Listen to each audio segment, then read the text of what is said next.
You have a TV? No. I just like to read the TV guide. Read the TV guide. You don't need a TV. Television addict! Television addict!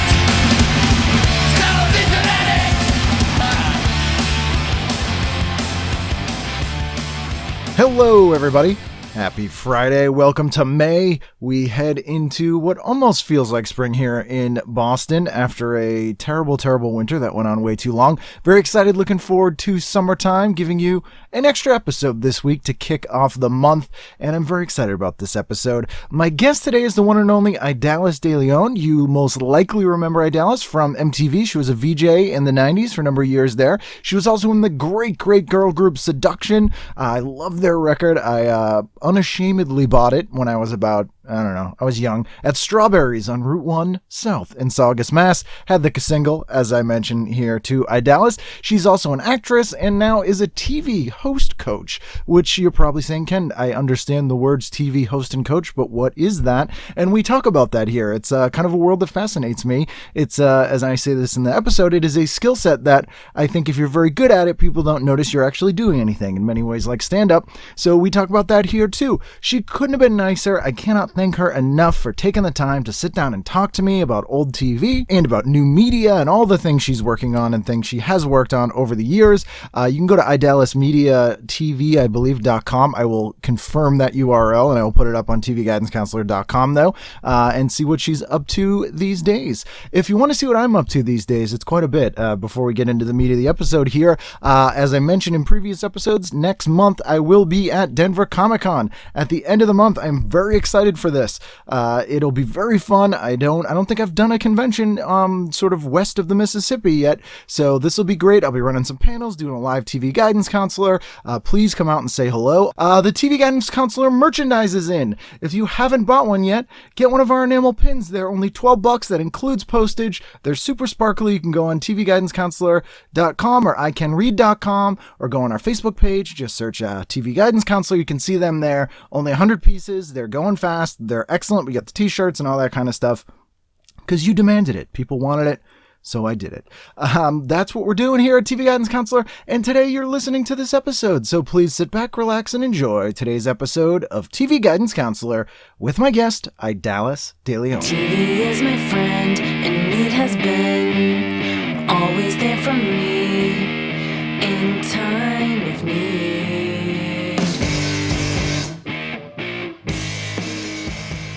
Idalis Deleon, how are you? Hello, Ken Reed, TV guidance counselor. Yes. I feel like I'm in the principal's office or something. Other people have said that, and I feel a little bad about it because they seem very SAT-ish. They're like, oh no, this. But you're the nice principal. You're the nice one. Yeah, I'm the good cop one who's like, look, man, I was a kid once. Yeah, it's funny because your TV guide, it's so weird that I'm doing this right now because when I was a child, and I told you I was going to give you a little surprise when we opened your podcast today, and this is it. When I was a kid, I collected TV guide magazines. Nice. So you had a subscription. Did you see? I paid for my own subscription like a complete weirdo little kid because we didn't have a lot of money, and I cherished those things. At that time, it was one of the best little magazines. It was like there was another small magazine too at that time. What was that? The name is escaping me. Reader's Digest. Yes. So those two were really popular 70s and 80s. So the TV Guide also gave you the listings, but then they turned it into a magazine because there wasn't that many entertainment magazines then. So they were able to, put all the articles of all the TV stars. And I used to cut out pictures of every TV star from my TV Guide. And I was a huge fan of TV Guide. And then when I saw your podcast thing, you approached me, I was like, oh my gosh, this is so weird. I'm like, this is so funny. And that's my story. I'm sticking to it. It's funny that a lot of people who have gone into the entertainment industry kind of have a similar story. There's like a whole generation of us kids who took that extra weird step of kind of hanging on to a thing that most people thought was disposable. Yeah, well, I guess I always not make fun of, but I always wonder about these Comic-Con geeks, and I'm like, just like, wow, I don't get them. And then now I realize, no, I'm a geek too. I was a TV Guide geek, and so now I understand that. Like, you're just drawn to something, and you get obsessive about it, and just have an admiration for it. And that's what fans are, right? We just have this, admiration for people, and that's why when I started getting fans, I always was so very protective of them and very grateful, really, really grateful, and never took them for granted. I've found, and I've been sort of surprised in a good way, that most people that I've befriended or met in this industry kind of have that attitude, which is not what you typically hear, and it's it might just be the people that I gravitate towards, but a lot of them grew up like you did and like I did as fans of people, and they remember that, or they've had one encounter with someone that they really looked up to as a kid, and the person was really, really nice to them, and it made such a huge difference. Yeah, really big difference. Yeah, and even with like independent media like yourself, it's kind of I'm sure you've been approaching people.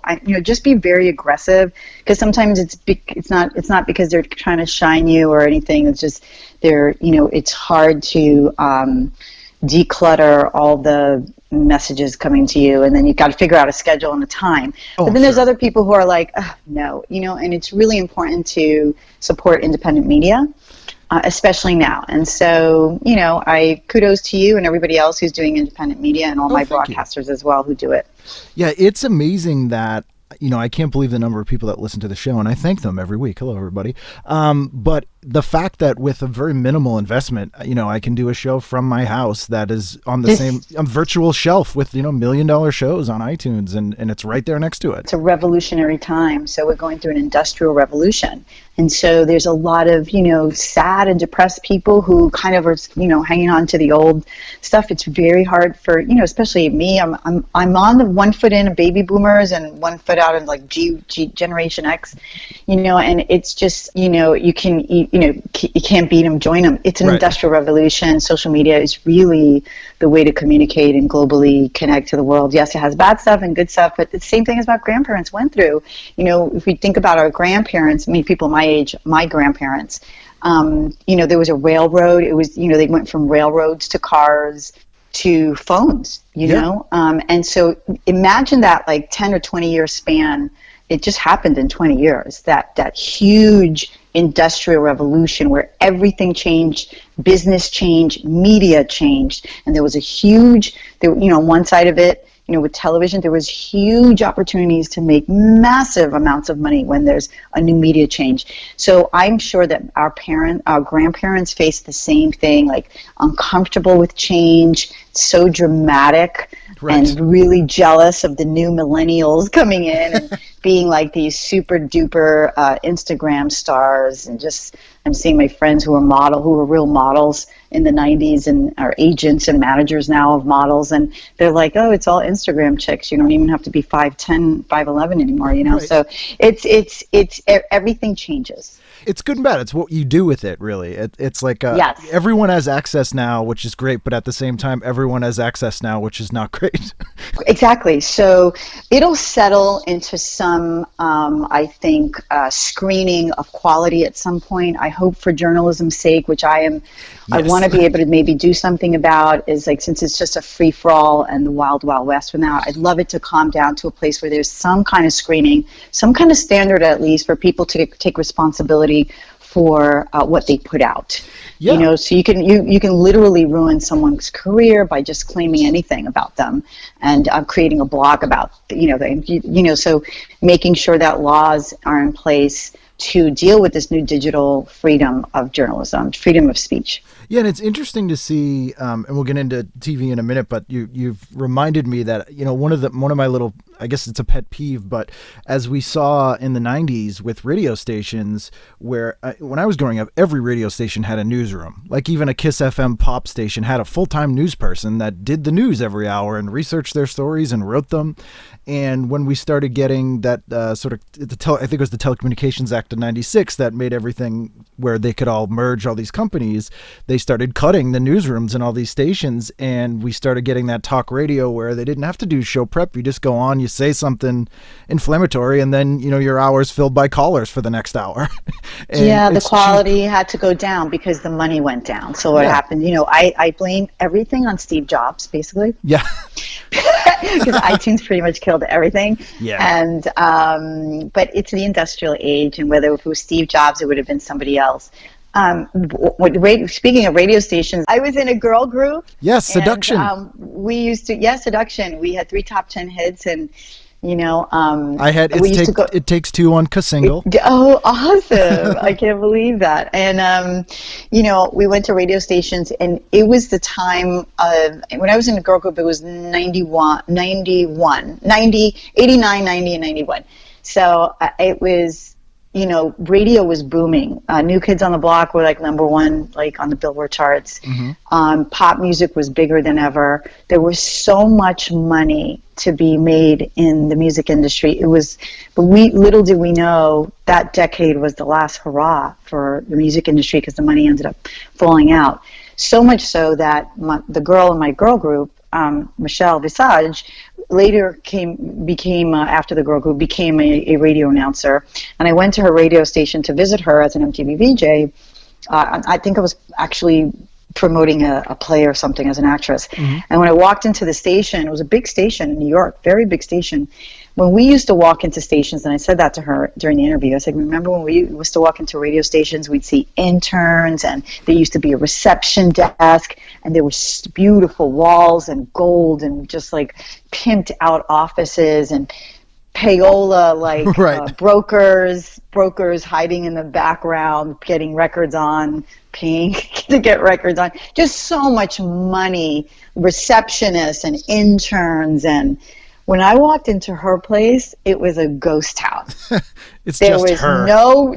Just her and 2 other radio guys, and maybe I think they had 1 intern, but nobody was in the front. You let yourself in. Mm-hmm. And then you knocked on the studio door, and they're like, "Hey, come in!" Yeah.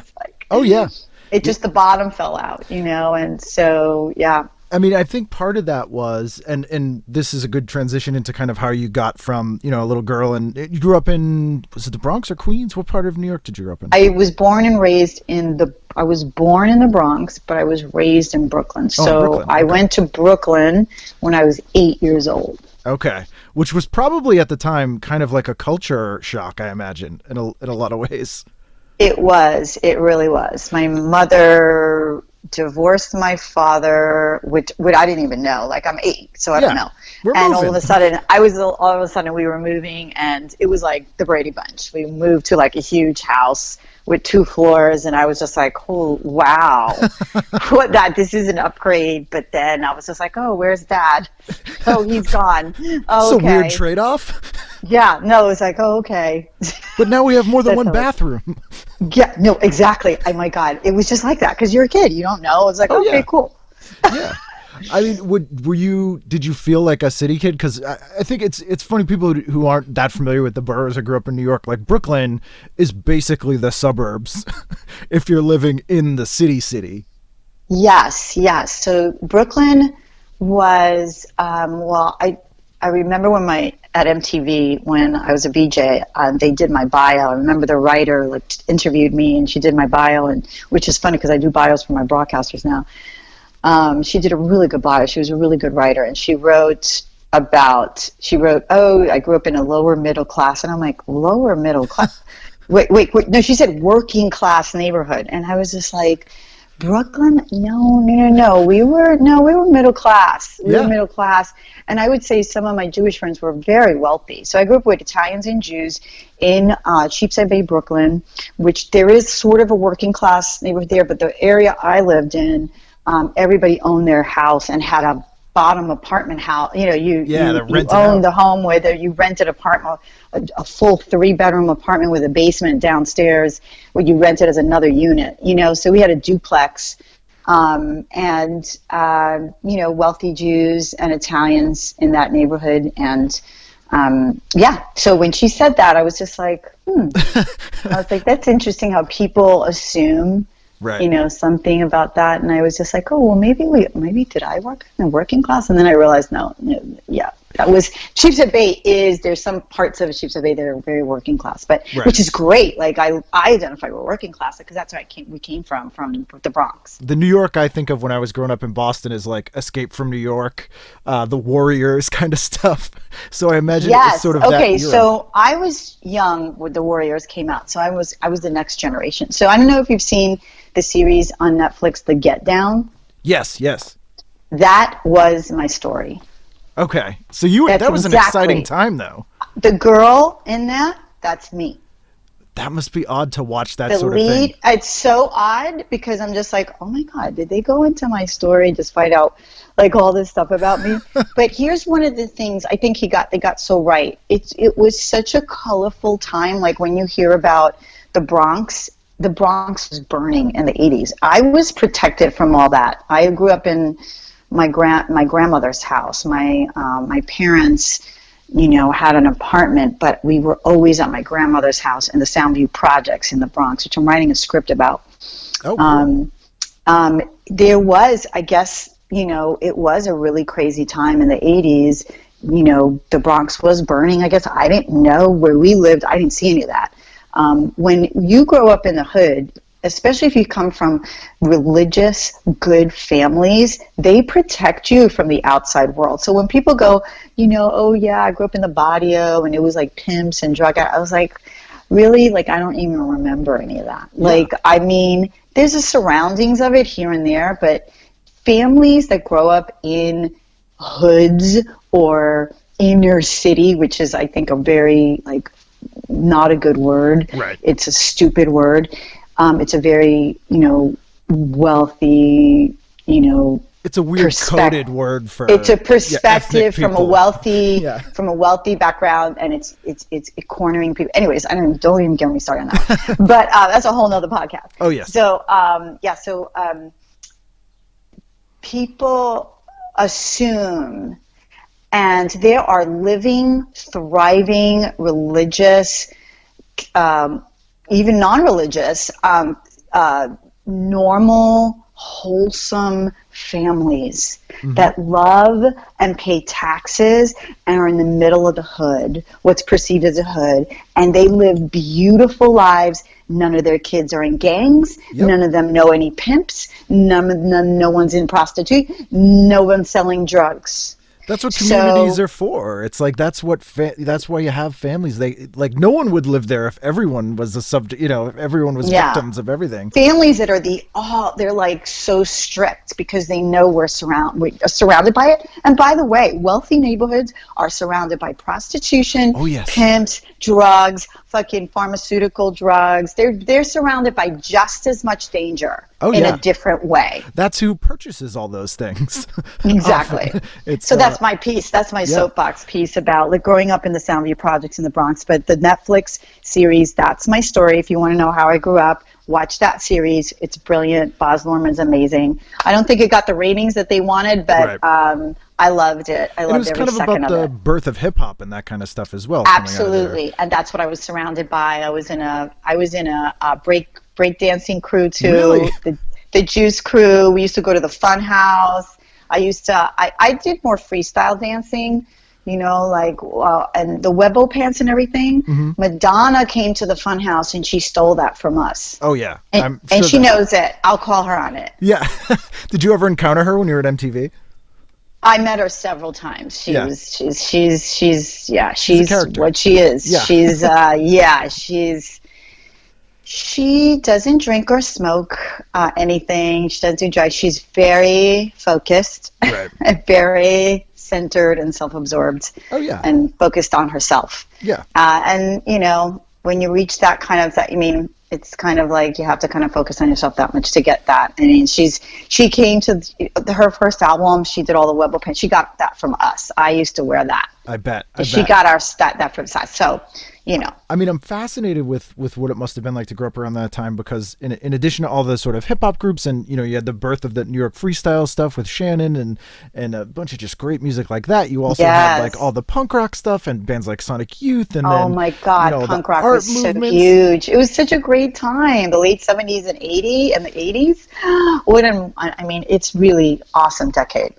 So I imagine that you're collecting these TV guides, but to me, growing up in sort of a very boring version of Boston, that seems so exotic and exciting. But was there things you watched on TV that seemed not quite unattainable, but so alien, even though you're kind of living in this incredibly exciting world? But you don't know it's incredibly exciting. Right. I was thinking everybody else lived that way. Right. I mean, wait, 1 second.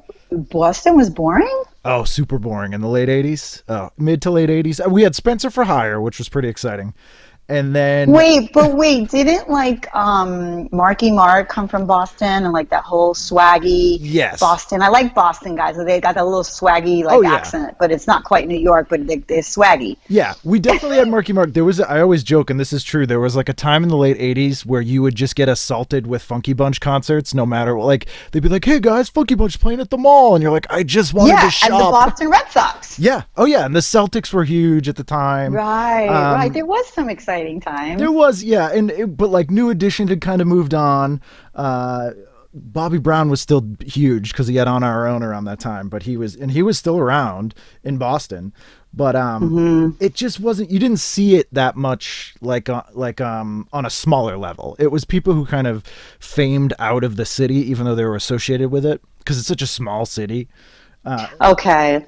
So, wow, that's so weird. I just think of Boston has so much history. You don't think it's funny. You don't know. So back to your question. I didn't know like that it was the birth of hip hop. I was just living it. Right. I didn't know this. It was so odd. Like I was so busy enthralled in it. I thought everybody lived like that. Right. You don't have that perspective to actually step back and go, oh, wait a minute.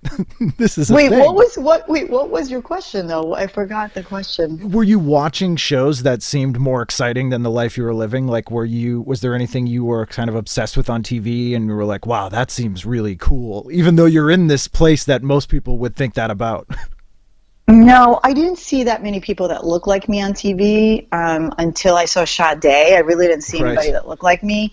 And it was a very time where Cheryl Tiegs was a model then, late 70s, early 80s. Madonna. It was very blonde, very thin-lipped people that were, I'm sorry to say, no, I'm not sorry to say, I'm just saying that's what, wasn't sorry or bad or good. It's the evolution of, that's what was in style. Bo exactly. Derek and Kim Alexis. It was Bo Derek, yes, it was very blonde, flat chat, like really like, it was just a blonde, thing.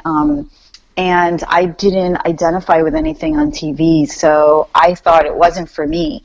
And there was something. Oh, what shows? There was a show. I think it might have been the late 70s, early 80s. I can't remember what year it was. I think it's late 70s. There was a show called Papi, Papi. Oh, and it was one season. And it was Elizondo, what's his name? That actor, a Latin actor. He was in Pretty Woman. Hector Alejandro? Yes. And he played the father of this kid. And I identified with that show. It was in the Bronx. It was like, it was my life, So I was like, oh my God. And I hope the show lasted, and it didn't. It just didn't have the audience, and I realized, inner city stuff doesn't relate to the Midwest. They can't relate to it unless the story is really transferable. And I was just like, so that show I admired. What else? Oh, I loved Aaron Spelling because of women. Women were like powerful and they were so beautiful, like Charlie's Angels and all of his shows. I loved all of them. And Falcon ABC, Crest, Dallas. Yes, he was so good. I wanted to be Aaron Spelling. I wanted to be a producer, and I still want to be a producer. So you even identified as a producer as a kid. You were like, oh, the producer's the one who's making all this stuff? Wow. Yep. Mm-hmm. That got me in trouble. How did that get you in trouble? Well, I think I thought too much and I talked too much, and that's up with the girl group. I was like trying to make decisions for everybody. So I think, you have to stay in your lane sometimes. I've had similar problems when I was in bands and that stuff. And it does kind of go back to being, in the pre-internet age, when you're the kind of person who reads the TV guide and you read about how things are made more than most people don't even think about that stuff because they're just watching it and moving on. Right. You tend to be the kind of person who goes, hey, I know a thing about this. I read something. And people are just like, no. Right. So how did you transfer into the girl group? It just kind of came naturally out of like where you're hanging out and dancing, or? Actually, the girl group, yes, that's right. I was dancing and I was bartending in New York. Greatest job on the planet. Actually, there's a whole story behind that too. Steve Rubell picked me out of a crowd. Like I went with a friend of mine to go get him a bartending job, and they ended up picking me for the job. Yeah, I was a bartender at the Red Zone, which was a club in New York City, a big, fabulous club in New York City. And Robert Clavillis and David Cole, who did CNC Music Factory and ended up doing Mariah Carey's Emotion single, they came up to me. I was talking to Robert Clavillis. I knew all his records. So I handed him, I had my demo tape that I had made, and I slipped it to him. And he put me in the girl group, and I was touring a few months later with my girl group. So you wanted to sing. You were already saying, I think this is if I want to be a producer, maybe I'll start as a singer. Back to Madonna and the Funhouse. So I'm looking at her, I'm going, look at this girl who just stole our style and just made, remember Everybody? Yep. She made that single album, and it was like, she made a single, and it was like open single. They spent a lot of money on the album cover. And you open it up, and she's wearing like Webo pants. I'm going, if this girl can be a pop star, so can I. She got a little voice. I had a little bit better voice than her, I thought. And I was like, she can do it, I can do it. And so she was a big inspiration to me, even though I kind of have a love-hate relationship with her. Right. Because she, actually, I'll tell you why. Because Jelly Bean was a DJ. Oh yeah, and he was in the Breakfast Club as well. And I had a huge crush on him. And she came in and just swiped him. And little did I know, and that's what I learned, is like I wasn't his type, and she was more of his type. She was blonde and voluptuous. I was a skinny little brunette. So she seemed like she also was on a mission. Like she came out from Detroit. Oh my Lord! She was gonna get some stuff done, and probably was a lot more aggressive than people who were like, I live here and I'm just dancing and I'm having fun. And knew who she was, and was very brave. A really little brave soul. Were you watching MTV when you were growing up, or MTV at that time? MTV at that time, you had to have cable, right? Which they didn't even have it in New York, I think. A lot of people didn't have cable, and then MTV did a big campaign, I Want My MTV, and that MTV was responsible with that campaign, which probably was one of the, if you look it up, even in advertising magazines, it's one of the most successful campaigns ever, and also credited for a lot of people getting cable because they wanted I Want My MTV. That's what because they had to cross over that people didn't even have cable, so they had that burden not only of promoting the channel to get viewers up so they could send sponsorships, but they actually had to cross that hurdle of like, God, they don't even have cable. We have to get them to get cable first. Right.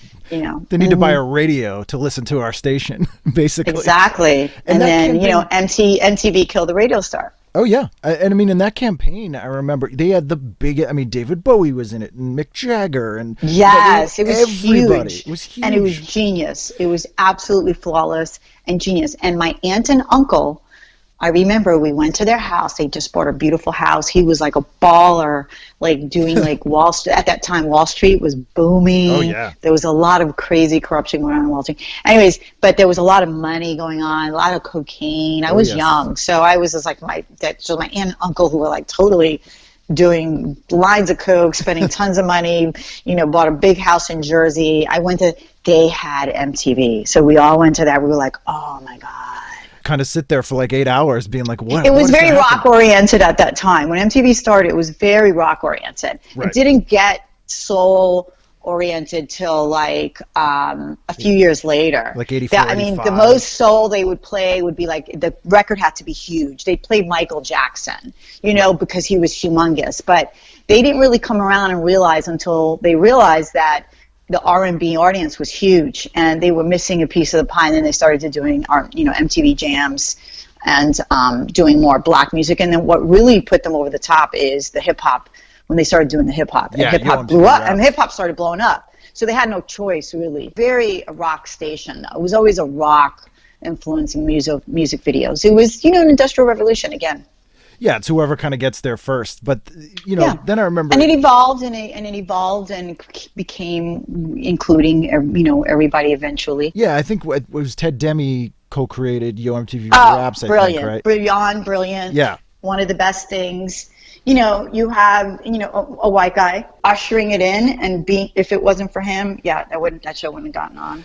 I mean, it was totally him pushing it and everything. So, which they were like, oh, maybe if he's pushing it, we'll do it, because he seems to, he has a little experience or something. It probably went a lot. No, it was harder. both. It was a burgeoning of hip hop, and they were pulling the numbers themselves. And Ted was like, "Hey, you're sleeping on this. This is the shit. This is the next thing." Yeah, there's a movement.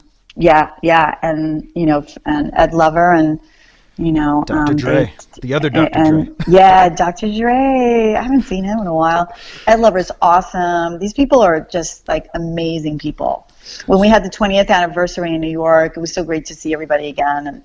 And I still once in a while, I'm in touch with Kennedy sometimes, and it's just really great people and great memories. Yeah, it's that era, that sort of second generation of VJs that you were a part of. This was the first generation of people who kind of grew up with a few years of MTV under your belt as a viewer. And the first generation was kind of making it up as they went along, but also really relying on sort of old radio kind of presentation, like yes. So I came in the 90s. Yeah, 90s. early 90s. So was it for 94? me, hang on, I'm sorry. I came in late 90s. So the early 90s was Seduction for me. Yep. With the 3 top 10 hits, the early 90s. And then the middle, 94, 95 is when I joined MTV and was there till like 98, 99. So the late 90s is when I joined. Bill Bellamy was already there. Yep. Daisy Fuentes was there. John Sensio. Dan Cortez. Oh yeah, Dan Cortez was there. MTV Sports. Yeah, that's when like House of Style had started, and The State, and like it was really kind of, they were amping everything up. Yes, House of Style was kind of coming out, it was kind of ending when I came in, and then Daisy took it over, and that was kind of ending. And then Daisy was blowing up on her own, like there.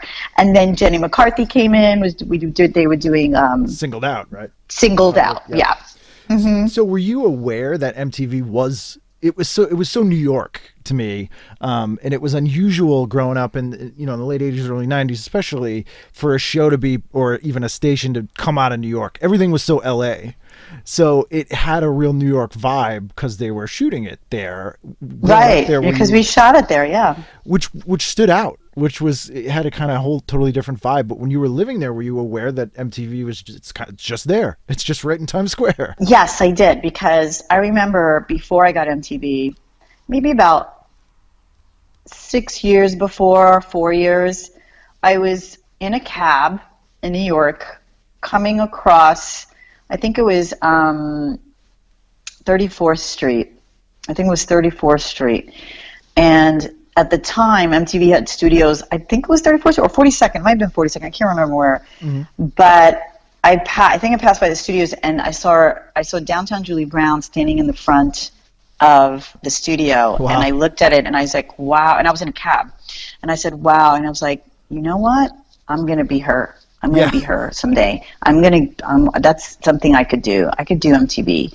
And then I remember seeing the breakdown in backstage years later, and I was looking for work as an actor and a broadcaster. And I answered their ad, and, that was it. I went in, I auditioned, and it was 6 months of auditioning. Wow.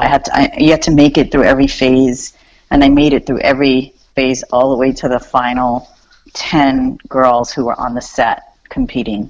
It was almost like the America's Next Top Model. I know, like they probably missed a trick not filming it at that time, because they were like, no one would want to see this kind of thing. No, I know. They would have loved it. It was really great. I would love to do a show like that for them and be their Tyra Banks. Was It Takes Two the first video you guys did? It's the first one I remember seeing. Our first single was a runaway hit. It was You're My One and Only. Oh, yeah. And A&M Records saw that it was started tracking really well, and that's when they put an album behind it. And there's a whole story with Martha Wash that I'm not going to get into now, but there's a whole lip sync story that how we got in. Oh, geez. There's a whole story about that. Yeah. And I love Martha Wash.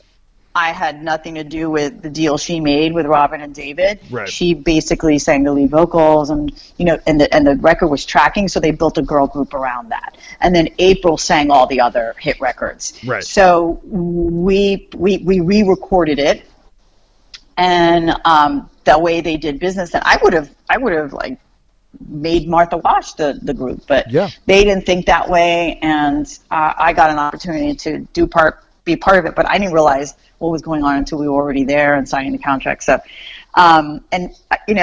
we met Martha and we were cool with her. She was cool with us. Mm-hmm. She had beef with Robert and David, but those are the deals that they were making back then. I mean, back then, session singers, that's how they made their bread and butter. These girls were viciously talented, like amazing, and they just went in and, got that bread and butter, and then times were changing and they were building careers, and and Martha Wash is still respected to this day. She's amazing. That was one of the first big thing. It was in the media that stuff was going on when that stuff we kind of sidestepped that scandal, and we could have really been to Milli Vanilli, but honestly we re-recorded everything, and I had a voice, Michelle has a phenomenal voice, and April has an incredible voice who sang the leads for everything, and our biggest hit was us. So. And it's that had happened a couple times too, because remember, like Expose, the first couple singles, they weren't actually a group, so they had to. I didn't see that. At that time, a lot of people were doing that. Yeah. So they were just like, I'll guess I'll get a group to the actual group now instead of just some studio people. But that's what I hate about the whole Milli Vanilli thing. Right. I met Fab. He's a wonderful guy, and those guys fell into something that they were presented. And what I resent is that they never blamed the producers. Yeah. And that's who really was pulling the strings. It had nothing to do with them. It was the producers that made them do that. And it was sad that they took the fall to the point where the kid had to commit. It's just really sad story. They vilified them like they had this evil, plan all along to fool everybody, and it was like, no, they're just two guys with a job, Yeah. You should have interviewed Fab, but I don't know. You interview TV people, right? Is it TV guy concept? It kind of ends up we end up interviewing kind of anyone that's interesting, and a lot of musicians and stuff, which is fun because a lot of times they don't talk about stuff they watched growing up because they're getting interviewed about music, and music on TV is such a huge thing. Right. It's interesting to hear, like, I saw this band on American Bandstand or Soul Train and it changed my life, and that kind of stuff. Yeah, and they're especially them, they were very visual, and their music was huge. Oh yeah. I mean, the videos were huge. I remember MTV, their videos were huge. Oh yeah, Blame It on the Rain was like non-stop. Yeah. Because I think was the first time you were on TV with that single. Because did you do? I know you're on Soul Train. That was the first. Yes, that was the first time I was on TV. We did a show. Well, oh my God, we did Soul Train. Yep, Soul Train was one of the first few things we did because our record was tracking big time. And then when To Make a Thing Go Right came out, people went crazy, and I wanted to do a better video. Robert and David hired these funky managers who decided to. They wanted to be film directors, so they shot the video themselves, and it was so bad. Here's the number 2 record in the country. It would have been number 1. It Takes Two to Make a Thing Go Right would have been number 1 if we got a better video director. And I was so angry, and I told them, and they thought I was too vocal, and it was sad. Were you a viewer of Soul Train? Like when you went on there, it must have been odd. Oh my God, are you kidding me? Yeah, to meet Don Cornelius and people are doing the line. It was like, the granddaddy of like, oh my God, he's just he was everything that you think he is. He's like so smooth and just smart. He did that Soul Train. He did it under his company. Like it was all him, and he was such a great host. And I know by the time we actually did it, who did the show that day too? Because what they do in TV is they shoot a lot of shows back to back with shows like that. So you're in dressing rooms and you have other people. Vanilla Ice was one of the guests the day we. That would be the same 90, 91, somewhere around there, right? Yeah, doom, doom, doom, doom, doom, doom. that famous clip where he's being interviewed on MTV talking about how it's not under pressure. Right, yeah. Ours goes. And he wouldn't come out of his dressing room to meet us, so we thought he was a little arrogant. He was kind of, but he ends he up was being probably a nice just guy. terrified. He was young and going through all this stuff. What a great record. Record. I mean, really great record. Soul Train really didn't have that many white performers on it. No, Like I know. Gino Vanelli and Vanilla Ice was about it.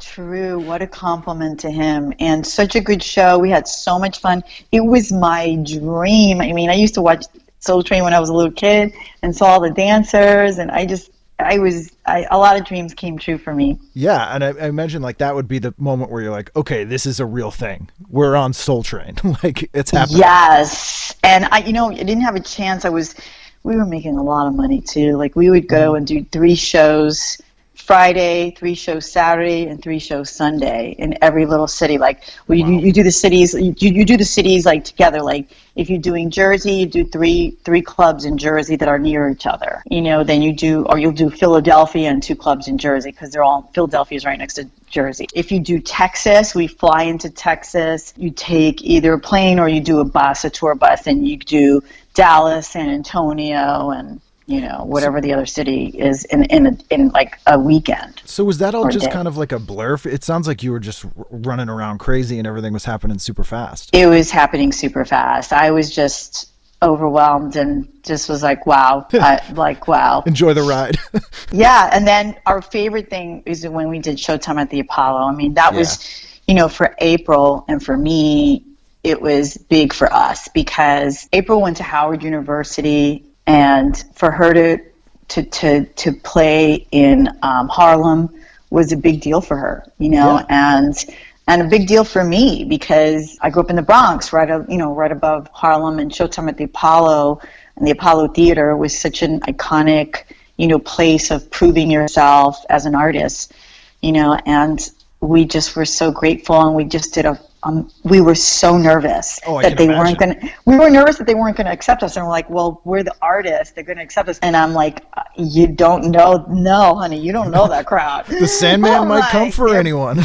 They are brutal. But starting the first beat that we went out there, they went crazy. And it was such an amazing feeling. That's going to be like the ultimate seal of approval. Like anything it was. After that has to seem easy. No, everything was easy after that. We just cared about Showtime at the Apollo. Yeah, and you did. I mean, many people have been chewed up and spit out by Showtime at the Apollo. So it's a real badge of honor to have kind of gone through and survived, and not only survived, but done really well on it. Yeah, so the first single was You're My One and Only. It tracked in Jersey a lot. It was a very East Coast hit. It was an East Coast dance hit, and it charted high in the Billboard dance chart. And then we released It Takes Two to Make a Thing Go Right, which was a takeoff on, It Takes Two to Make a Thing. But David Cole, who was just such a brilliant, talented musician, who hooked up with Robert Clavillis, who were our producers. Robert Clavillis, who was Latino, who did beats. David was black and just a fucking amazing pianist and just an incredible musician. Like, he did Emotion. He wrote Emotion for Mariah Carey. Which broke her. You got me feeling emotion. I mean, just for him to hook up with a singer like that, I knew he was just going to do an incredible record. And April worked with David before. And April and David were, in many ways, mostly Seduction in many ways. And then Robert gave the beats, the Latin, the beats to that. He was a DJ, and he supplied them. So them as a duo, as a producing duo, were very successful. But after David died, I think Clavillis lost his way a little bit. I don't know. He hasn't had really a hit since David. I think there's a combination. When you have a combination, and we had the girl group then, and I wish we stuck together as a girl group and we took over if we knew. We didn't know. The thing you got to do is, as friends, the mature friends, you got to stick together as the talent, and then force producers or whoever that's the dominant power source that you're coming from and say, hey, we want this, or else we're going to walk together. Right. And that's how you do it. But it's, I think people think it's going to be a certain way forever, so they never think of, we need a unified front here. Or and then some people work, to the producer point, some people only work best when they have someone to play off, or you need kind of rules to break.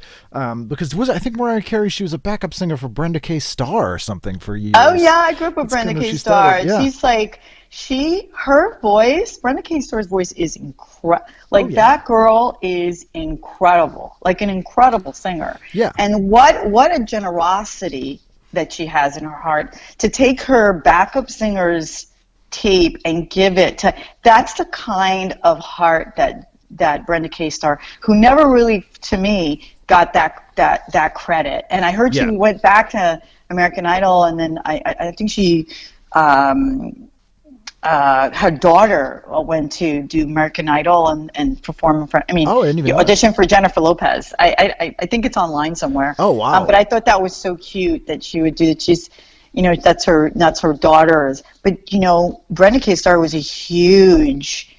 We thought she was going to be Mariah Carey. And she, in many ways, she was a big dance star and a great voice.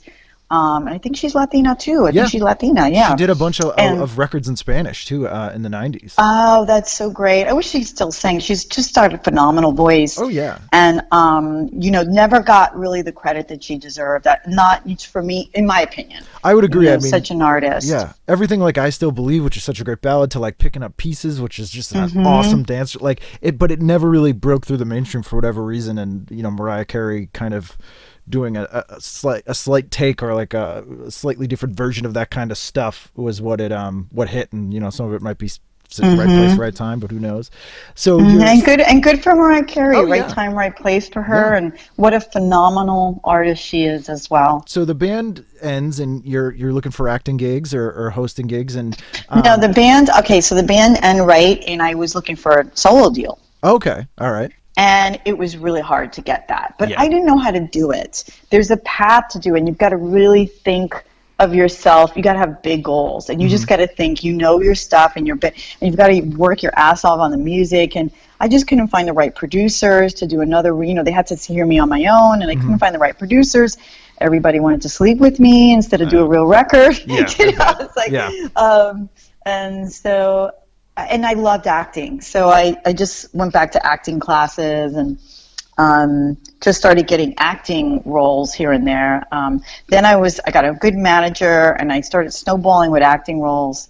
And I was up for, and then finally I was up for a big soap opera and MTV at the time. And then it was 6 months of auditioning, and I got MTV instead of the soap opera. So that was That's good. probably better. I mean, I can imagine how things would have turned out if you went the other way. But again, New York, the only thing shooting in New York was soap operas and MTV.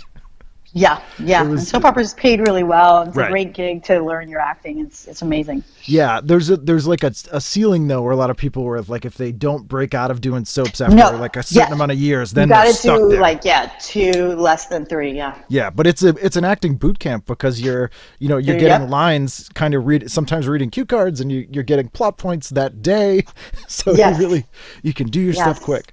So you get into MTV, and were you just kind of like, I'm downtown Julie Brown now, I knew this would happen? Or were you kind of like, wow, this is, because you've already had kind of a huge amount of success, which most people, that would be like the one thing they did.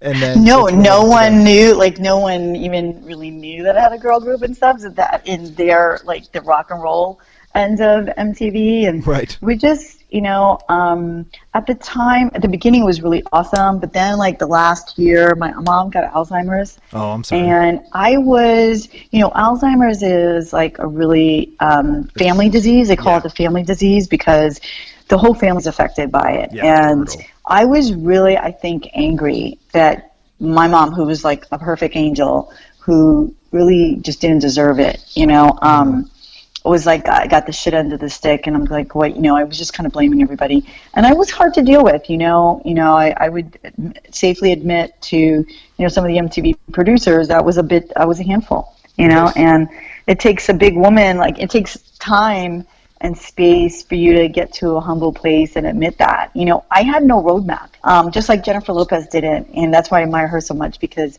she just really there's really wasn't a roadmap for us. There's no one did what we did before we did it, you know. Not that we're Latino or Black or we're, you know, it just, we didn't even know. I didn't know how to handle, you know, even going to the MTV Awards. Like, they don't tell you, like, I got there, you're supposed to do the red card. There's this whole thing, you should get a publicist. Right. I mean, no one tells you any of that. I didn't know any of that. And why would you? I mean, it's you know, the other There's thing no is too, handbook. Yeah, there's no handbook, and you're in your 20s, and you're like, wow, this is amazing, but you know, you don't know what you don't know, and you don't know what you don't know. Yeah, and you only kind of find it out later when you can look back and go, oh, geez, what was I thinking with that? But was Living Single before you were on MTV, or was it around the same time, or after you had left? After. Okay. Right after. That was one of the first acting jobs that I got you were out on of MTV. 5 or 6 episodes of that. I think you had a kind of I was character a arc. series regular. The series regular. It was, the show was ending, and the producers that were on board, these two cool producers, wanted to bring some spice to the show to try to live it up. And what they would do for shows that were on their way out, maybe to like live it up, and there were these new producers wanting to get another 3 or 4 years out of it. They'll bring in new characters to see, like an Urkel. What happened with Urkel was great. You know, because Family Matters was going on its way out when then they introduced Urkel, and then he tested really well, and then, you know, the characters went out. Like, so that's what they would do with shows to see if they could save it or try it. So they brought me in for that, and you have a romance with I forgot the character's name. I can't think of his name either. But I mean, that's a show that I think is almost the Brenda K star of shows, because I feel like it was Friends before Friends was on, and then Friends just kind of ripped it off and, you know, made it a little bit whiter and a little bit more sanitized, and was a huge hit. And so it's a show that I think is ripe for sort of people to rediscover, because it was a good show. It was a great show, the first of its kind for its time, and pop stars like Queen Latifah made that happen. I mean, Queen Latifah was a big part of the success of that show. Yeah. And like, to see her career blossom from that girl is such a trailblazer, the nicest person you'll ever meet. And before that, I even knew her because my ex-boyfriend, who was Dante Ross, a big A&R for Tommy Boy, who discovered Queen Latifah. He found Queen Latifah for Tommy Boy Records, and he went on to do so many hip-hop groups, great hip-hop A&R, one of the top, 20 A&Rs, I think the number one hip-hop A&R of all time. I told Queen Latifah, I was like, Dante Ross is my ex-boyfriend. She's like, oh my God, Dante. And so she loved me from the first day on the set, and she just kind of like was so sweet to me, took me under her wing in a way. Like, I would go to her trailer and hang out with her, and that's everything. And her girlfriend at the time. Which nobody knew. Yes, and I was cool with it because I was a fat cat from New York. Yeah. You're like, this is no problem. I won't tell anyone. So when you were at MTV, was there anyone who was like, oh, you're working here now? I introduced your video before, when you were in Seduction, and now you're a VJ. No, because we did a video, and at the time it was 90, right? So videos were... Like, videos were hard to get on. Like, you couldn't, to get in rotation on MTV was so hard. Yeah. At the time. There was a lot of videos and music was booming. And so we got on BET. I think we got on BET. Oh, yes. On their like soul dance rotation or some shit at 3 o'clock in the morning or something. Right. Yeah, if you weren't November Rain, you weren't getting on. You're My One and Only. You're My One and Only is a beautiful video, in my opinion. You can look it up on YouTube.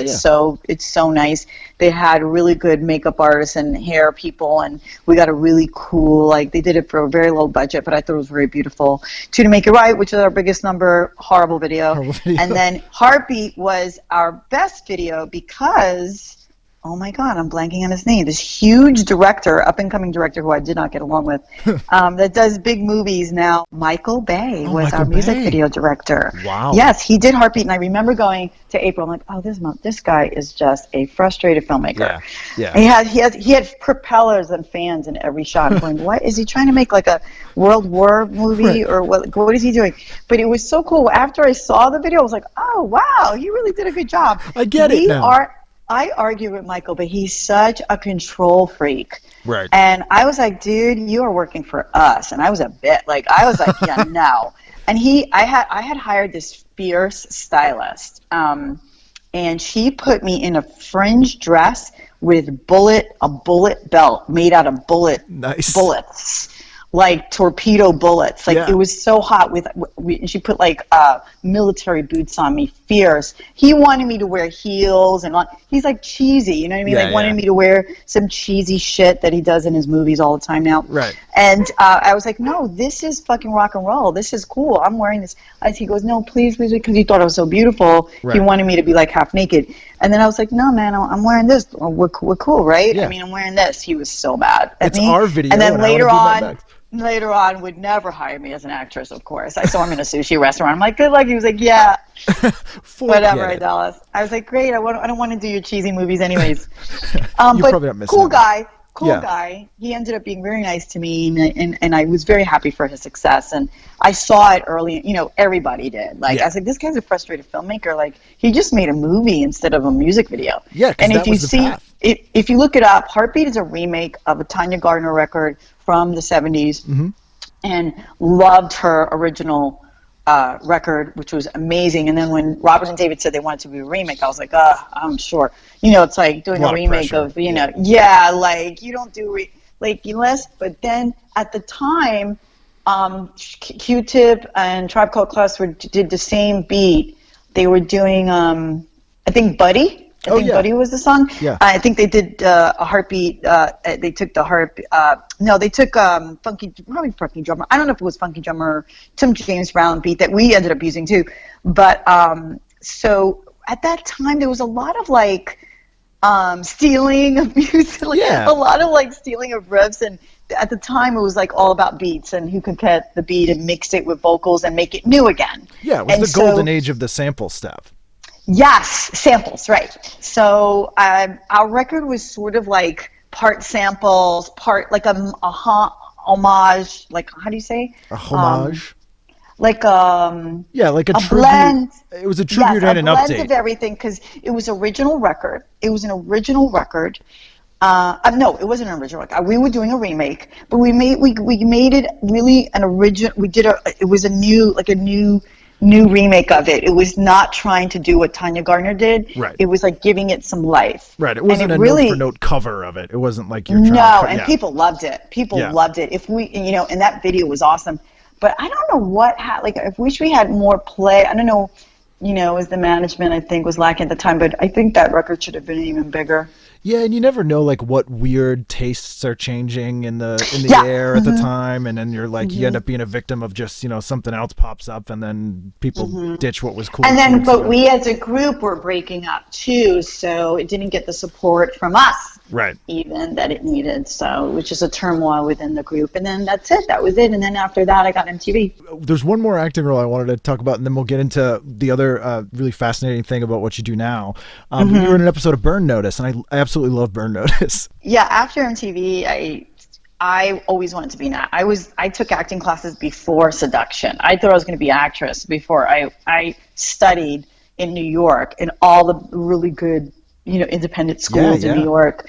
And I thought I was going to be an actress. So I had years of study underneath my belt. I did some off-Broadway plays in New York. So I already was seasoned as an actress, and then pursued it right after MTV. I went hardcore because I could get in the rooms now. Yeah. So then I did 10 years of credits. Have about 80 IMDb credits. I did a lot of TV, of TV. So Burn Notice was one of the very last things I did. So now you teach people kind of how to be on air as this. I'm fascinated by people who host things, because I was saying to you earlier before we started recording that people who are really good at it, people watching it doesn't seem like they're doing anything because it's very natural, and it's not quite being a newscaster, and it's sort of midway between reading cue cards and improvising. It's a skill set you don't really think about too much, and you teach that to people now. Yes, I have my company Idalis Media. We have a new URL.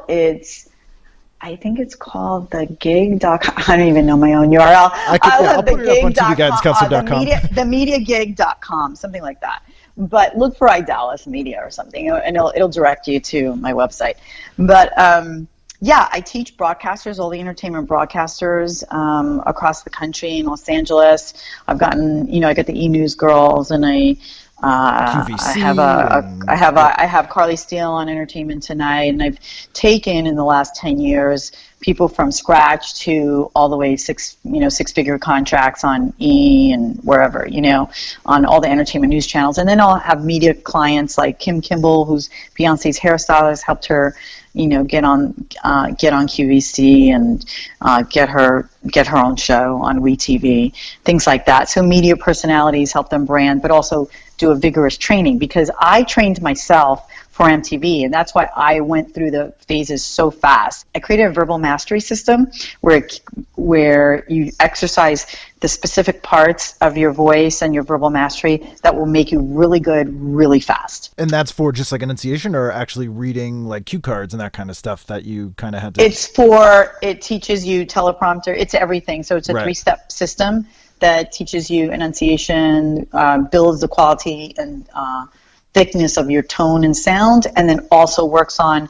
content comprehension, delivery, which helps with teleprompter stuff. So it's the best exercise ever. I want to really brand it, hone it, putting it on my online website, and eventually want to do some kind of infomercial with it, because it's really, really good. I created it myself because that's what I did to get MTV. Yeah, because it sounds like you were just thrown into the deep end for MTV, and it was kind of sink or swim, and you had to come up with all this stuff on your own. Mm-hmm. Were you aware at the time that you were coming up with new stuff, or was it later that you go, oh, I kind of invented a way to teach myself this? I didn't know. So I'm in the process of, copywriting and trademarking the verbal mastery system. Right. But you don't know. You just, do stuff. And then, I didn't know. And at the time, they wanted to position me as a Katie Couric at MTV. I didn't know. Right. But they sent me to an interview coach there, and I learned how to interview from her. Her name is Joanna Stevens. She's super expensive. And I learned my interview technique from her, and then I added stuff from my interview technique. So my interview technique is really flawed. She teaches a lot of the top broadcasters in New York.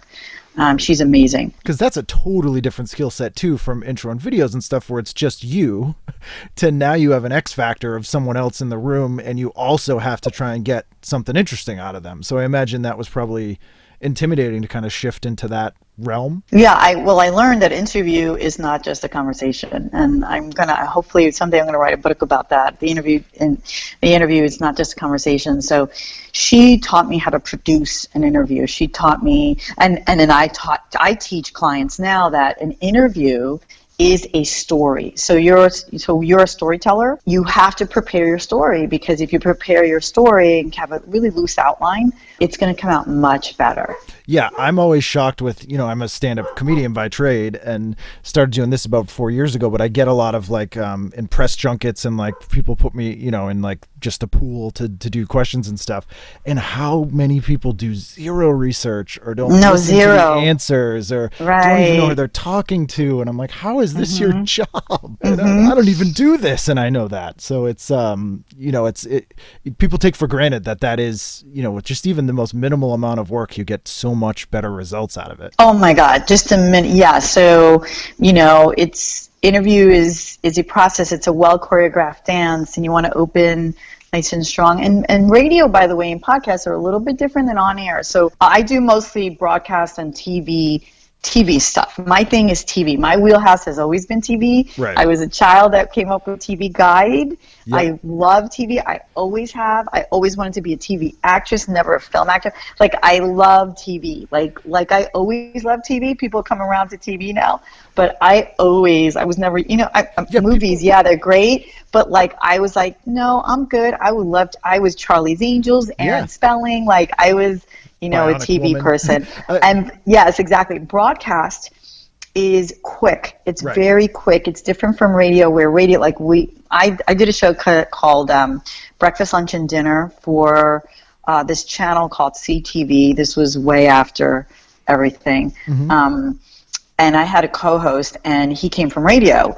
And I constantly have to teach him, like, you've got to accelerate it. TV's much faster. Oh, yeah. And you can take your time with this. We're talking long periods of time here. You can expand and take your time on radio and podcast. You can't do that on TV. You really got to cut to the chase. Yeah, the way I always look at it is like, if a podcast is the movie, TV is the trailer.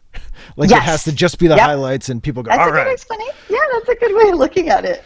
So it's, and there are different audiences for different aspects of it. And I worked in radio too. And when I first started this show, I was like, people's attention span is going to be maybe 30, 45 minutes. And then when I put out a couple of long episodes, it was totally antithesis that the longer the episode, the more downloads it got. Yeah. So it's a different medium. So, Yeah. and people are like, see, because audio is almost even sometimes a more intimate relationship For sure. than visual. Yeah, absolutely. Because visual is shorter, it has less patience because you're doing visual and audio. Right. But when you just have audio, it's very intimate. So you're really linked. You're listening. You're engaged, and your imagination is visualizing it.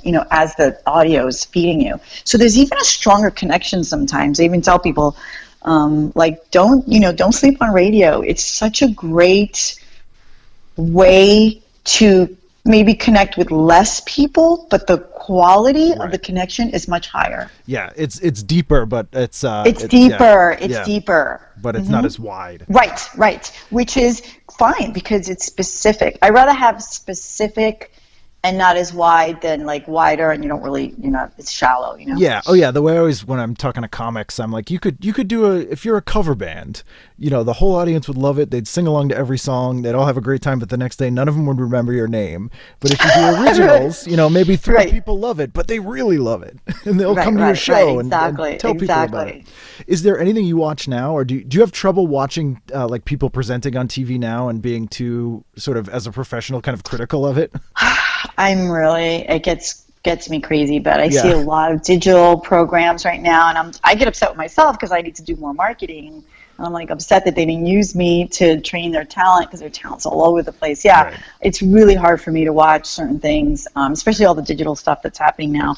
They really don't understand that you really need to hire trained people that have broadcast journalism ethics. There are ethics and a standard that you have to follow in order to it's not the Wild Wild West. And people back in the day, people really cared about voices, and the voice quality of people that are doing some of the broadcasts it drives me nuts. Yeah, I mean, I imagine. Did you have a very strong New York accent when you were growing up?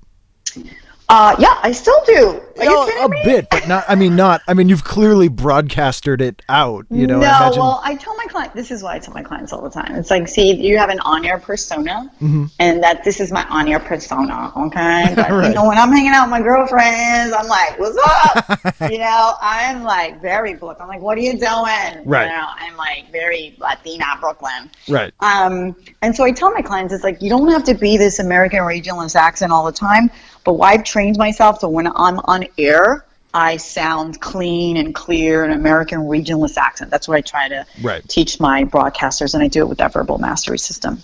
Yeah, because I even before I got into speaking for a living, I was meticulous about trying to rid myself of my Boston accent, just because, when you open your mouth and people already know where you're from, they make assumptions, and it's really difficult. Oh, that's right. You're from Boston. Oh, yeah. My whole family is like, I was fucking doing scratch tickets, and this kid comes up, like classic Marky Mark Boston accent people. It's so hot. Like, what? Listen, that accent's hot. I'm sorry. I don't know.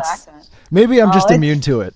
And maybe it's not as hot on women. I think you are. No, and I like that you probably do the same thing. You probably turn it on when you're on the air, and then turn your American accent on when you're on the air, and then when you're off, when you're yelling at your mom or whoever, or your friends or your cousin, or your sister or your brother, like that Boston accent comes out strong. If I'm tired, driving, or angry, or all three, it's it comes out very badly.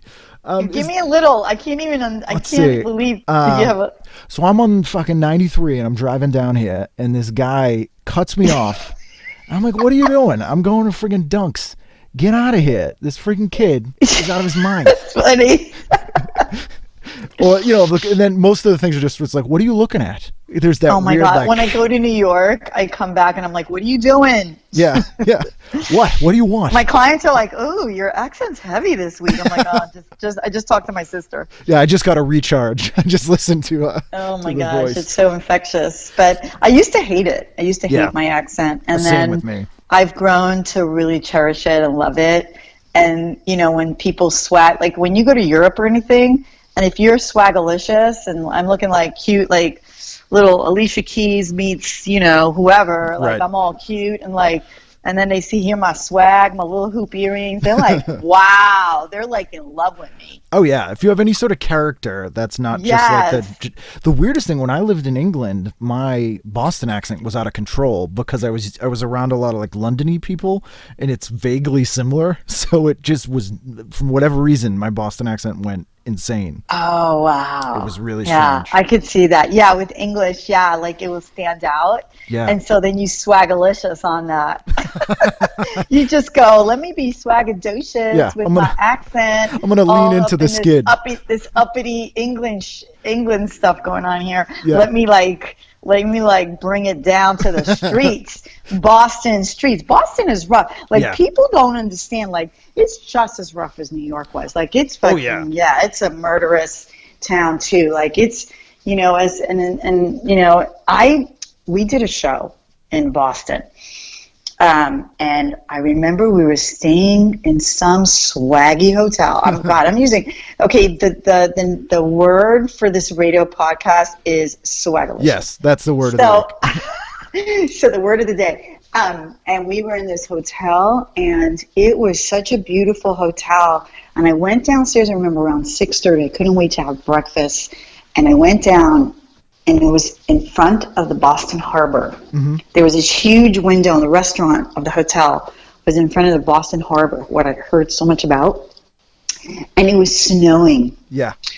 And I was looking, and it was stunning. And I was like, this is Boston. And then I talked to a Boston friend of mine. He's like, no, that's not. Yeah, that's rich people, He's like, Boston. you were in like magical land in a 5-star hotel looking at the snowflakes hitting the Boston Harbor, the choppy Boston Harbor. And that's just nice. Yeah, that's Kennedy's Boston. Exactly. That's the Kennedys. Exactly. See, Boston has so much history. The Kennedys. It's oh my God. Boston's awesome. It's like, and if you look at, like New Kids and all those guys got a lot of crap in the 90s, but where they grew up in Dorchester was really rough. Rough. It was like, rough. I'll Be Sure, and Maurice Starr. That's what we loved about them. They were these scrappy white boys. That's what we loved about them. They were like so cool. Like, Everyone had Boston a story about a Wahlberg ruining a party. Yeah. That was the same thing as like New York. It has the most wealthy of wealthy society. It has more like, kind of political, families there and stuff. But then it has the scrappiest of the scrap and the poorest of the poor and high murder rates. And, it's those old money towns and the people who generationally grew up working for the old money people. Yeah, it was just like New York in many ways. It's almost like a cousin to New York. Yeah, which I know. Like Chicago and San Francisco. Big time. Yeah. Was it a weird sort of cultural shift when you moved out to LA? No. Okay. Because I came out several years before. I came out 2 to 3 years in a row for the MTV Beach House. Right. So I came out on MTV's dime. They paid for everything for the first 2 or 3 years that I came out here. And I got to know the city, everything in it, knew every little town, and figured out where I was going to live, and realized the second or third year that I was coming here, I was like, I think I want to live here. Yeah, it's coming from the Northeast. So many people crap on LA, but the first time I went out there, I was like, oh, this is amazing. Everyone's in a good mood. Really nice. It's good weather. Love New York, and it's great weather. It's spread out. It's different. It's apples and oranges. It's nothing compared to New York. I love New York. Right. I worked a lot the first, 7 years I was here, so I really didn't think about it too much, and I really missed New York after that. Like I was like, once work slowed down, I was like, oh God, I miss New York because my friends and family are there. So just think about that. A lot of people come out here and they really sacrifice their friends and family from other cities. So it's important you always go back to your friends and family every 6 months and get replenished. Is there anything you watch now? I mean, we mentioned, you watch stuff on Netflix, but is there any shows that you're just addicted to that you got to watch every week, or that are just your time to kind of unwind? I'm a cable cutter. Yep. Even though it took me a long time because I teach broadcast and I teach television stuff, so I hung on for a while. Then I realized I was paying almost $200 for something I wasn't watching. And I was I became a YouTube kind of expert with my clients because I launched 4 YouTube channels with my clients because I needed a vehicle. Right. But then they ended up taking off, and I was just like, oh, okay. So I'm a big YouTube person. I spend 4 hours a day on YouTube. I get most of my programming from YouTube. But I have Netflix, Amazon Prime now. Okay. Netflix, Amazon Prime, and Apple TV. Yep. So I got them all. I got everything I need. I'm not a big sports fan, so I don't need to see live broadcasts. But I do teach sports broadcasting, though. So which is tough. I mean, like I always say, there's like an improv element to that stuff. Like when I, see someone on QVC or one of those shows and they get a stretch for 10, 20 minutes and talk about the same thing, like that's tough. It's tough to break into for men. I think for women, if you're really good and know all about sports, it's a really great arena, which I was wooed to do, but I just didn't like sports at all, so I just didn't do it. I wish I did. Looking back, I should have learned NFL because they have a lot of money. Yes. And I could have just learned it, and just they wanted me. And so sometimes with the market, for anybody who's listening and wants to be a talent, on-air talent, it's like sometimes you're not the best person to make the decisions about your career, and you do have a sense of control. There is a sense of control, and I always empower my clients, like, you can do some strategy, but you have to leave some room for spontaneity and what the universe wants you to do, right, and what you're supposed to do. And it looked for 2 years they wanted me to do. I should have done it, and just learn from that. Sports broadcasting is the same as everything else. It's storytelling. Right. So everything is storytelling. In broadcast, everything is storytelling. Interviews are storytelling. What you're doing now, podcasting, is like you're telling a story. My story, but it's really your story. So this is a story that you decided to tell, and you always control the story as a narrator, which is kind of a great is a great power to have, especially to what we were talking about when we first started, where we've sort of given the tools to everybody, to the technical ability. It's just developing the sort of talent skill to use them to make something interesting. Yeah, it's again, like the way you said earlier, it's a curse and a gift that it's so accessible. The power to broadcast now, but then it's also a curse because there's so many boring, really bad broadcasts. So the best will always bubble at the top, and then that will be curated. How it's going to be curated, we'll see. But it looks like Amazon, YouTube, Google TV, YouTube. Google has bought a lot of the underground. There's this underground bandwidth that they bought. Forgive me for not knowing the technical terms, but since cable is, the connection of cable, right. There's something else that Google bought. It's this underground kind of it's that system super high speed stuff that they're kind of like a different thing. So as soon as they implement that, that's it. YouTube and Google TV will be one of the major platforms. And then Amazon obviously is on its way. They're spending, I think $2 billion on content this year or next year. Yeah, they greenlit 88 shows. If you want to do content, there's no better time. But the problem with that, I feel like I'm overwhelmed with the content. So back to your original question of why we started down this rabbit hole is there's so much content and so much good stuff that I'm overwhelmed. And so what I've been watching lately is on Amazon. I watched. I love Transparent. Yeah, Transparent. Right. I worked with the writer, creator, and director of that show on 6 Feet Under. Oh, right. Yes, 6 Feet Under. Recurring on 6 Feet Under. Yeah. Yeah, she was the reason that I became recurring on 6 Feet Under because I kind of spent time with her on my episode, and we just kind of hit it off.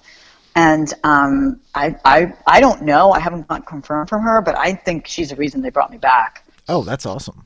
They brought me back for seven more episodes. I did the season finale, I think, in season 4, and they brought me back for 7 more episodes for season 5, I think. So, Transparent, brilliant, just a brilliant show. Yeah. You can see her her influence of 6 Feet Under and their what's his name the creator of 6 Feet Under. Yes. I'm blanking as well. But Alan Ball. Yes, Alan Ball's. yes. You can see Alan Ball's influence on her in it, and she's just great, incredible woman. Gay and totally part of that. Just pushing the envelope and just so bold and just such a great artist. I mean, if you watch the show, it's pretty flawless. She's pretty amazing. And it's something you could never do on old broadcast television, or even Showtime or HBO wouldn't do something like that. Jill Yes. Solowitz or Jill something. Soloway, yes. Jill, yeah. Yep. Oh, Soloway, yeah. Oh, she's so amazing. Is there any shows that you revisit from when you're a kid? Because that's to your point of there's just too much choice. What I find I often do is because you can watch old stuff on Amazon and Netflix and stuff, I go, well, I'm just going to watch Newhart or something I've already watched. I hate watching shows again. I Really? hate seeing movies. Yep. I like watching things once, and then I don't like watching them again unless I missed a lot. Like recently, I'm watching this beautiful series on Netflix, To Do About Everything, something like that. Okay. It's about the great Gatsby writer, F. Scott Fitzgerald's wife. His wife, it's about her and her, like, what a brilliant cast and amazing, really well done. It's like watching a movie, a series of a movie. It's so beautifully done. So I think it's more of a chick kind of flick thing, chick series, but beautifully done, just really gorgeous. Why did I mention that? There was a reason why I mentioned that. Because rewatching stuff, because did you rewatch it because you missed things? So yes. So I've watched it because it's so rich. Right. And they use some of her writing, like apparently F. Scott Fitzgerald's wife, who he chased like crazy and was totally in love with her, which is so weird because he was such a rock star. Yeah. But she kept up with him. She was so fierce and so like on it with him and so outrageous. She was like his muse. Oh, wow. She was fierce with it. Like he was addicted to her. So he wouldn't go outside the marriage because he was just like she was so much bigger than anybody could be. Right.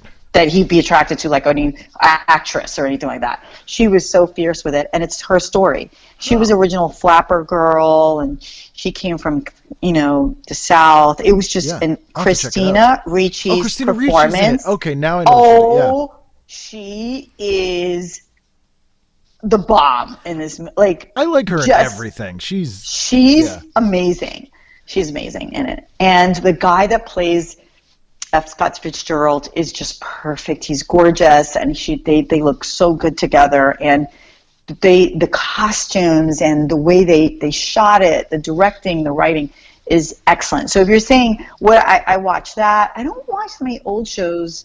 Although I love Lucy, I love Lucy. I can watch that forever. So that's because I feel like everyone has a comfort. Like I just want to sit down and throw something on and kind of just relax, and everyone kind of has that like homesick The Honeymooners, from school show. The Honeymooners. I love Lucy. I can watch those. Yeah. So all the classics. I never watched Friends. Like I never really watched that. I never got it. I don't like it. But I love Marta Kaufman. Marta Kaufman. I tried out for Friends. I was down to the wire with a black comedian. She ended up getting it. She's on The View now, not The View. Yes, I forget her name anyway. She's great comedian. I love her. Yeah. But I met Marta Kaufman, who is now love another show that she's doing. Marta Kaufman, the executive producer of Friends. She did Grace on Netflix with Jane Fonda and Lily Tomlin. Yes. Yeah, it's the two. Frankie and Grace. Frankie and Grace, Yeah. Grace and Frankie. I don't know. And again, you have movie stars. To your point, you were talking about earlier when you were a kid. You were like, I wasn't interested in movies. TV. It was just TV. You couldn't do both. It was either movies or TV. Oh my God! I tell people all the time, TV was like, ugh. And I always was like, I'm going straight to TV. I'm like, I was so happy that movie stars didn't want to do TV. And then as I did all these pilots and stuff, then it started getting less pilots every year. I was like, and all the movie stars started taking the roles. Yeah. I was like, damn it. This is mine. This is mine. Because it was looked at as a failure if they were a movie star and then they went back to Yeah. a TV show. But now it's like everybody, that's what you do, you know. And it literally, you know, you have Jane Fonda on TV and, you know, just Who's brilliant. movie stars. Who's so brilliant. She's so brilliant. Lily Tomlin, who I used to watch in the 70s as a child in the rocking chair. Oh, yeah. As a little girl. What was it? Marianne Carroll or something? I forget. Oh, she was just so huge back then. Yeah. Like I watch it and just like I laugh at millennials because they just don't know. Like she just was so like I see interviews with her and I just am so in awe. Like what? Ask her about the rocking chair character and how she came up with it and how huge. It was huge. And so unusual for a woman to do comedy on TV. She was one of the pioneers. Yeah, that's where Lorne Michaels started. He produced all her specials before SNL. I had no idea. Yeah. That I didn't know. That's a brought him TV in. guide counselor thing. Yep, there you go. You learned something today, and that's all. That's why we're here. Yes, exactly. Well, thank you so much for doing this. It's been great talking to you. Oh, it's been great talking to you. Thank you so much for having me, Ken, and thank you for being the TV guide counselor to all of your listeners. You're welcome. Because back in the day, you didn't know what was on TV unless you got TV Guide. Yeah, you had to We just didn't flip and have hope. internet. There was no internet. You had to get the actual magazine to know what was the schedule. Yeah, and had to plan. You had tough choices. plan. Like, oh, I hopefully there's two things I want to watch at the same time. Hopefully I make the right choice, because if I didn't, Yes. and I missed the good thing, I'm never going to see it again. Yes. And that's why we hold on to them. So Yes. Cool. Thank you so much. All right. Thank you, Ken.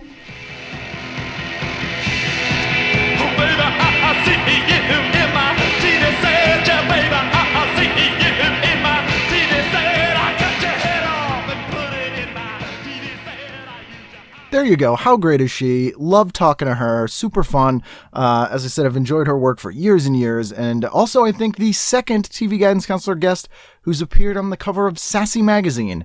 Last month we had Julian Hatfield, who was on an issue, I think, in 93, and Idalis was on an issue in 96, I think, with Simon Rex on the cover. I know. I had a subscription to Sassy. If you listen to the show, you know that, but hey, I'd at least pretend that I kind of just didn't know. Anyway, thank you guys for listening. We have brand new episodes each and every Wednesday. Next week is an excellent episode, so you can email me at tvguidancecounselor@gmail.com. You can also send $12 via PayPal to that address if you'd like a enamel pin, and I will send that out to you ASAP. You don't have to. Or you can go on our Facebook page, as I mentioned earlier. Just search TV Guidance Counselor or tweet to us at TV Guidance. And we'll see you again next time on TV Guidance Counselor. Oh, your accent's heavy this week. Oh my God.